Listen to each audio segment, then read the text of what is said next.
Hi friends, இப்போ நம்ம Ponni சீரியலோட review தான் பார்க்க போகிறோம். வாங்க வீடியோக்குள்ளே போகலாம். இதில் ஃபஸ்ட்டு செல்லையே ஒரு வழியாக உஷாக்கு சீக்கிரமாக குழந்தை பிறக்கணுன்றதுக்காக யாருக்குமே தெரியாமல் பொன்னியும் சக்தியும் பரிகாரம்லாம் செஞ்சுட்டு வந்தது மட்டும் இல்லாமல் இந்த விஷயத்த கேள்விப்பட்ட சந்திரசேகர் பொன்னியையும் சக்தியையும் ரொம்பவே பாராட்ட, அப்போ சக்தி ரொம்பவே கூலாகவும் ரொம்பவே சிரிச்சுக்கிட்டேவும் கோவில்ல அங்கே இவங்க ரெண்டு பேரும் பரிகாரம் பண்ணும்போது இவங்களுக்கு தான் குழந்தை பிறக்கணும்னு சொல்லிட்டு பரிகாரம் பண்ணுறதா அங்கே இருக்க ஒருத்தங்க பேசுனதை சொல்லி காட்டினது மட்டும் இல்லாமல் அதை அவங்க ரொம்பவே கிண்டல் பண்ணுற விதமாகவும் பேசுறத பார்த்த பொன்னி ரொம்பவே வருத்தப்படுறாங்க.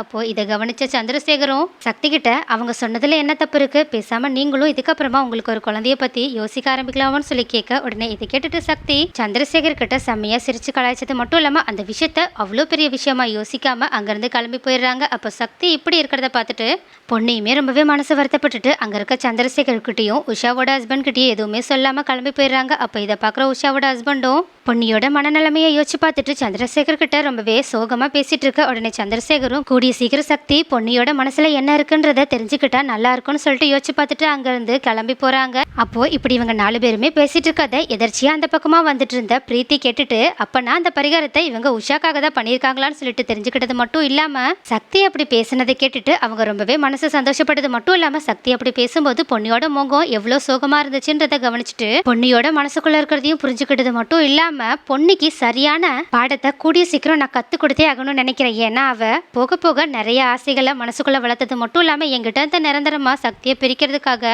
சக்தி மூலயமா அவ ஒரு குழந்தைய பெத்துக்கணும்னு நினைச்சிட்டு இருக்கா. அந்த நினைப்ப அவளோட மனசுல இருந்து நான் அடியோட அழிக்கணும்னு நினைக்கிறேன்னு சொல்லிட்டு ரொம்பவே வில்லத்தனமா யோசிச்சுட்டு உடனடியே இதை பத்தி பேசுறதுக்காக சக்தியை பாக்குறதுக்காக அவங்களோட ரூமுக்கு போறாங்க. ஆனா அப்போ உள்ள ரூம்ல இருக்க சக்தியும் பொன்னிக்கிட்ட மறுபடியுமே ரொம்பவே காமெடியா சந்திரசேகர் அவங்க கிட்ட சொன்ன விஷயத்தை பத்தி பேசிட்டு இருக்காங்க. அது மட்டும் இல்லாம நம்மளாம் அப்படிலாம் யோசிச்சு கூட பார்த்தது கிடையாது, இவங்க எல்லாரும் எதுக்காக நம்மளை பத்தி இந்த மாதிரி யோசிக்கிறாங்கன்னு என்னால புரிஞ்சுக்கவே முடியலன்னு சொல்லிட்டு கிண்டலா பேசி சிரிச்சிட்டு இருக்க. அப்போ பொன்னியோ மனசுக்குள்ளேயே அழுதுட்டு இருந்தாலும் சக்தி மறுபடியுமே சிரிச்சிட்டு இருக்கதை பார்த்துட்டும் தன்னோட மனசை கொஞ்சம் கூட புரிஞ்சுக்காம இப்படி நடந்துட்டு இருக்காங்கன்றத தெரிஞ்சுக்கிட்டும் ரொம்பவே கோவப்பட ஆரம்பிக்கிறாங்க.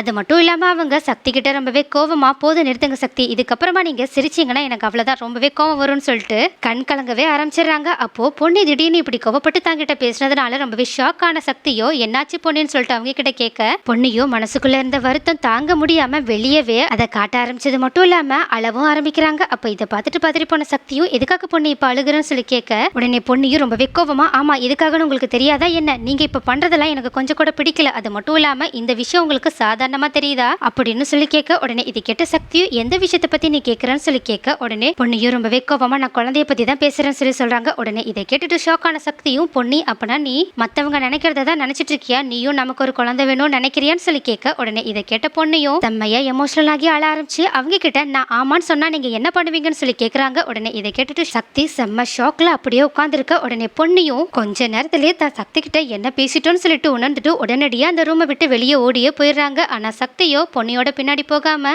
பொன்னி தான் கிட்ட சொன்ன விஷயத்த பத்தி யோசிச்சு பார்த்துட்டு அப்படியே பெட்ல உட்காந்துருக்காங்க. அப்போ இவங்க 2 பேருமே பேசினதை கரெக்டா சக்தியை பார்த்து பேசுறதுக்காக வந்த பிரீத்தியோ கேட்டுட்டு, நல்ல வேலை நான் நினைச்ச காரியத்தை இப்போ பொன்னி சுலபமாக்கிட்டா, இதுக்கப்புறமா சக்தி கிட்ட இருந்து பொன்னியை ஈஸியாவே பிரிச்சிடலாம். ஏன்னா சக்தி பொன்னி மேல அவ்வளோ அட்டாச்மெண்டா இல்லைன்றது நமக்கு நல்லாவே தெரியுது. அதனால இந்த நேரத்துல நம்ம பொன்னியை பத்தி ஏதாவது தப்பா சொன்னா கண்டிப்பா சக்தி பொன்னிய அவனோட வாழ்க்கையை விட்டு கொஞ்சம் கொஞ்சமா விலக்கி வச்சிருவான்னு சொல்லிட்டு உடனடியா குழப்பத்துல உட்காந்துருக்க சக்தி கிட்ட போயிட்டு, சக்தி உங்ககிட்ட நான் ஒரு விஷயத்த பத்தி பேசணும்னு சொல்லிட்டு அவங்க கிட்ட பேசுறதுக்காக போக, உடனே சக்தியோ இல்ல இப்ப எதுவும் பேச வேண்டாம், நாளைக்கு எதுவா இருந்தாலும் ஆபீஸ்ல பேசிக்கலாம்னு சொல்லி சொல்ல, உடனே பிரீத்தியோ நான் பொன்னியை பத்தி பேசுறதுக்காக வந்திருக்கேன் அப்படின்னு சொல்லி சொல்றாங்க. உடனே இதை கேட்டுட்டு சக்தி பொன்னியை பத்தி நீ என்ன பேசணும் அப்படின்னு சொல்லி கேட்க, உடனே பிரீத்தி நீயும் பொன்னியும் இன்னைக்கு கோவில்ல பரிகாரம் பண்ணதை நான் நேர்லயே பார்த்தேன், அது மட்டும் இல்லாம இதுக்கு முன்னாடி நீ சந்திரசேகர் அங்கிள் கிட்ட பேசிட்டு இருந்ததையும் இப்போ பொன்னி உங்ககிட்ட பேசிட்டு இருந்ததையும் எல்லாத்தையுமே கேட்டுட்டுதான் இப்ப நான் உங்ககிட்ட வந்து பேசுறதுக்காக வந்திருக்கேன், அதுவும் அந்த பொன்னியை பத்தி பேசுறதுக்காக வந்திருக்கேன்னு சொல்லி சொல்றாங்க. உடனே இதை கேட்டுட்டு சக்தி பிரீத்தி கிட்ட, பிரீத்தி நான் ஏற்கனவே ரொம்ப பெரிய குழப்பத்துல இருக்கேன், நீ என்ன கேட்கறதா இருந்தாலும் அதை நாளைக்கு பொறுமையா என்கிட்ட கேளு, என்னால இப்போ நீ கேட்கற எதுக்குமே பதில் சொல்ல முடியாதுன்னு சொல்லி சொல்ல, உடனே பிரீத்தியும் நான் உங்ககிட்ட கேள்வி கேட்கறதுக்காக ஒன்னும் இப்ப வரல, உன்னோட இந்த குழப்பத்தை தீக்கிறதுக்காக தான் வந்திருக்கேன்னு சொல்லி சொல்றாங்க. உடனே சக்தியும் என்னன்ற மாதிரி பிரீத்தியை பார்க்க, உடனே பிரீத்தியும் அந்த பொன்னி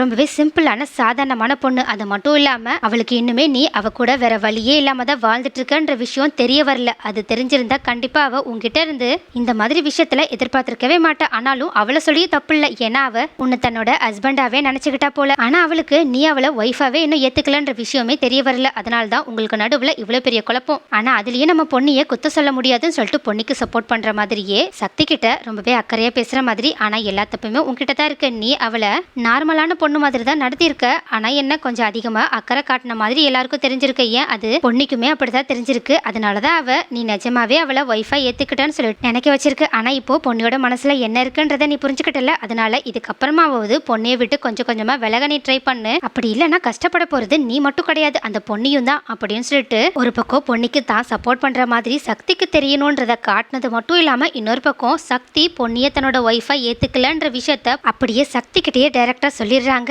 அப்போ இது எல்லாத்தையுமே கேட்டுட்டு இருந்த சக்தியும் பிரீத்தி சொல்ல வரதை கரெக்டா புரிஞ்சுக்கிட்டு, யாரு சொன்னாங்க நான் பொன்னியை ஒய்ஃபா ஏத்துக்கலன்னு? அவளை நான் எப்பயோ ஒய்ஃபா ஏத்துக்கிட்டேன். ஆனா என்ன சேர்ந்து வாழ்றதுல எனக்கு கொஞ்சம் தயக்கம் இருக்கு, அது உண்மைதான். அதை நான் எப்பயுமே மறக்க மாட்டேன். ஆனாலும் நான் ஒன்னும் பொன்னிக்கிட்ட மத்த எல்லார்கிட்டையும் நடந்துக்கிற மாதிரி நடந்துக்கல, அதை விட அதிகமான அக்கறையோட தான் நடந்துக்கிறேன். அதே மாதிரி தான் பொன்னியும் என்கிட்ட நடந்துட்டு இருந்திருக்கா. அது மட்டும் இல்லாம இவ்வளோ நாளா எனக்கு பொன்னியோட மனசுக்குள்ள என்ன பத்தின எண்ணம் எப்படி இருக்கும்னு சொல்லிட்டு யோசனையா தான் இருந்துச்சு. ஆனா இப்போ அது எனக்கு கன்ஃபார்ம் ஆயிடுச்சு. அவ என்ன முழுசா ஹஸ்பண்டா ஏத்துக்கிட்டான்றத நான் இப்போ புரிஞ்சுக்கிட்டேன். ஏன்னா அந்த கல்யாணத்துல நான் மட்டும் கட்டாயத்தால பொன்னியோட கழுத்துல தாலி கட்டி அவளை என்னோட மனைவியை ஏத்துக்கல, பொன்னியும் தான் வேற வழியே இல்லாம என்ன அவளோட ஹஸ்பண்டா ஏத்துட்டு இருந்திருக்கா. அதனாலதான் இவ்வளோ நாளா அவ என்னை ஏத்துக்கிட்டாளா இல்லையான்ற சந்தேகம் எனக்கு இருந்துச்சு. ஆனா அது இன்னைக்கு கிளியர் ஆயிடுச்சு அப்படின்னு சொல்லிட்டு பிரீத்தி கிட்ட, நீ என் மேல அக்கறையா வந்து பேசினதுக்கு உனக்கு தேங்க்ஸ். ஆனா இதுக்கப்புறமா இப்படி பண்ணாத, ஏன்னா இது என்னோட ஃபேமிலி மேட்டர். நீ முடிஞ்ச அளவுக்கு என்னோட பர்சனல் லைஃப்ல தலையிடாம இருந்தா நல்லது. ஏன்னா உன்னை நான் எப்பவோ என்னோட பர்சனல் லைஃப்ல இருந்து தூக்கி எறிஞ்சிட்டேன். அது மட்டும் இல்லாம நீ இப்போ என்னோட ஆபீஸ்ல வேலை செய்யற ஒரு சாதாரண ஸ்டாஃப் மட்டும்தான். அதனால என்னோட குடும்ப விஷயத்துல நீ தலையிட வேண்டாம். அதுக்கும் மேல என் மேலையும் பொன்னி மேலையும் அக்கறையா வந்து பேசுற மாதிரி தேவையில்லாத விஷயத்துல தலையிடாம இதுக்கப்புறமா இருந்தா நல்லது அப்படின்னு சொல்லிட்டு, நான் இப்போ என்னோட ஒய்ஃபான பொன்னியை பாக்கிறதுக்காக போகணும்னு சொல்லிட்டு அங்கிருந்து ரூமை விட்டு கிளம்பி போகலான்னு சொல்லிட்டு போகிறாங்க. அப்போ சக்தி இப்படி பேசினதை கேட்ட பிரீத்தியோ அப்படியே வாய் அடிச்சு போய் பேயறிஞ்ச மாதிரி நின்றுட்டு இருக்காங்க. ஆனா அப்போ ரூமை விட்டு வெளியே போயிட்டு இருந்த சக்தியோ